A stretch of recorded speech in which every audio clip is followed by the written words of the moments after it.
Toronto Blue Jays are yet to make a move in this offseason, but they're not the only team. A lot of teams have remained pat and haven't really done much so far, but the Blue Jays have a big move on the horizon. But what's it going to be? We don't know. We're in the dark. So we'll break that down and much more in this episode of Jays Digest.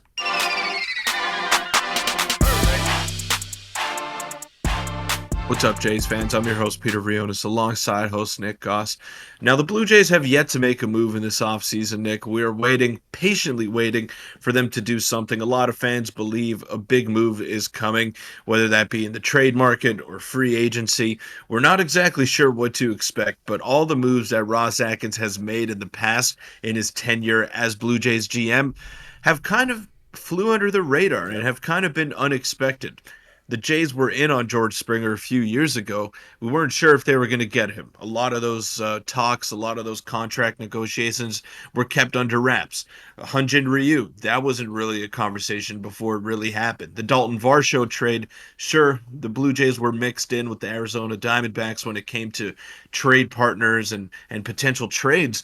But we had no idea that it was going to be Dalton Varsho until the minute it actually happened. So I'm curious to see what happens. I know that something is going to go down. I'm personally not worried. Things take time to materialize in the real world, and I'm not going to get too amped up about the lack of moves. Yeah, and a lot of fans think that this is getting out of hand this offseason and how no moves have happened. But like you said, not a lot of the major free agents are gone yet. But a quick reminder to hit the subscribe button.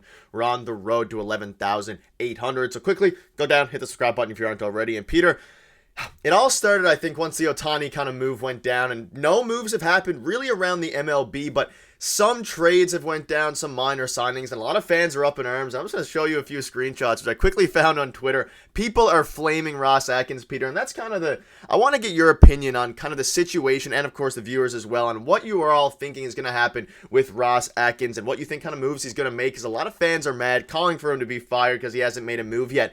But when you look back, he went for Shohei Ohtani all the way in. They were reportedly going for Juan Soto as well, and now that there's no really big moves have happened yet, what are your thoughts on what Ross has either up his sleeve or what he's done so far to make fans very upset, even though a lot of the big fish that I'm sure he's still pursuing right now are still not on the market or not gone from the market yet? I mean, I don't understand the frustration, really. Like, what are we upset about? Okay, they didn't get Shohei Ohtani. That sucks. It sucks because we were led astray and we were bamboozled the entire time. Whatever. We got to get over it. We got to move on. Juan Soto, sure, I could understand the frustration because the Jays were so certain that they were going to get Ohtani that they pivoted their focus away from Juan Soto. I could understand the frustration on that part. But if you look at all the other notable free agents, Cody Bellinger, Jorge Soler, Rhys Hoskins, JD Martinez, none of them are off the board yet. They're all still available and free to sign with any team that they want in Major League Baseball. So there's a lot of time here left for Ross Atkins and company to make moves. You'd think the season started tomorrow and there were three positions to fill, the way that fans have been talking. I'm not concerned.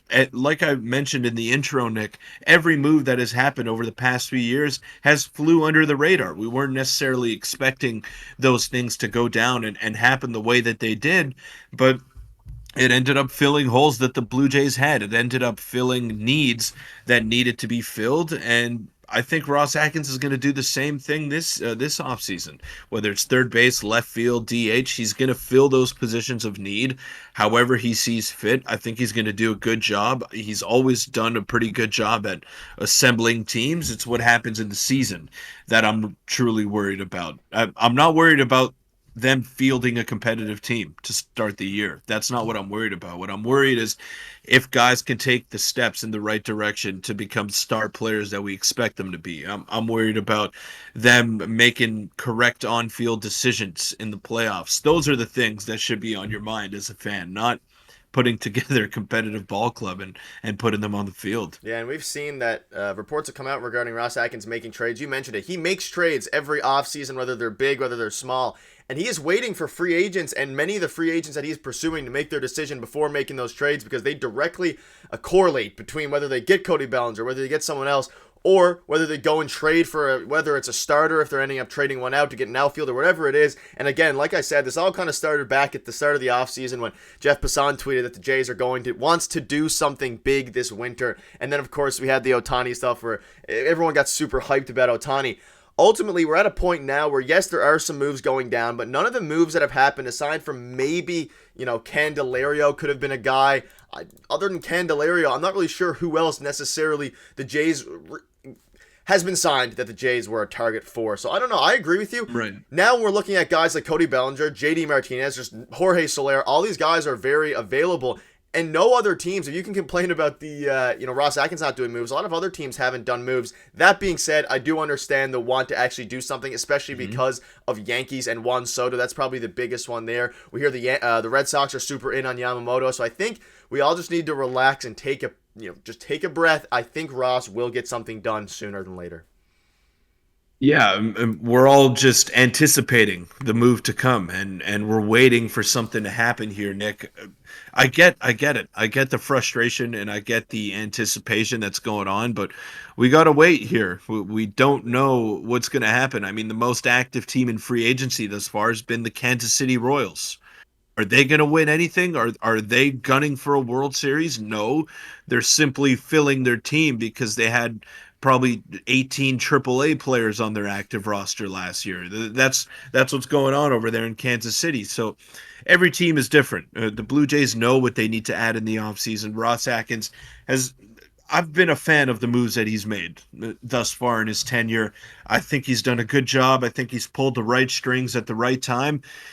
My main concern, like I said before, is just getting this team over the hump. Can you make those moves to get this team over the hump? And those players are still available out there. It's not like they're off the board. So the Jays do have a good opportunity to make this team better and vault them into contention conversation.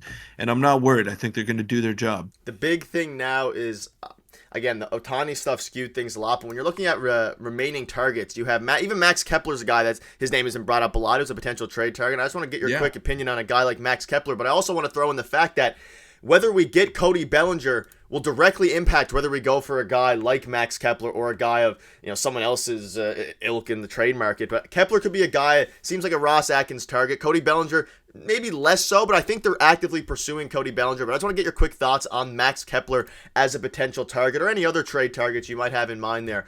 But Kepler's an interesting guy. Jays have been linked to him in the past a ton, and I think they're going to be active on the trade market. So I think Kepler could be an interesting fit here just to throw in before we wrap up. Yeah, Kepler would be great. A very good player. Got some big time power, can play a good outfield, good arm out there as well. So yeah, I'd definitely be open to that. I'm more in on the trade market than I am on giving Cody Bellinger 8 years or 250 million, whatever he's going to be commanding out there. I'd like Luis Robert. I mean, that's my prime trade candidate over there. It's going to be tough to get.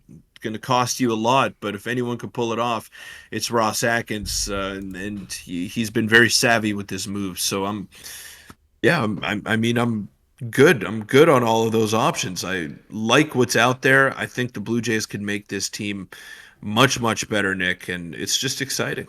Yeah, and hopefully something's gonna happen. It's gonna happen. It's just I understand. I understand what the fans are feeling, and myself included. I want a move to happen, but I think we're going to have to wait a little bit longer. This offseason is moving much slower than the ones in the past, and that's mostly attributed to Shohei Ohtani. Even Yamamoto now, he's the next biggest free agent up. But I think if they strike out on Bellinger, I suspect a big trade to come right after that. But that'll wrap up the video.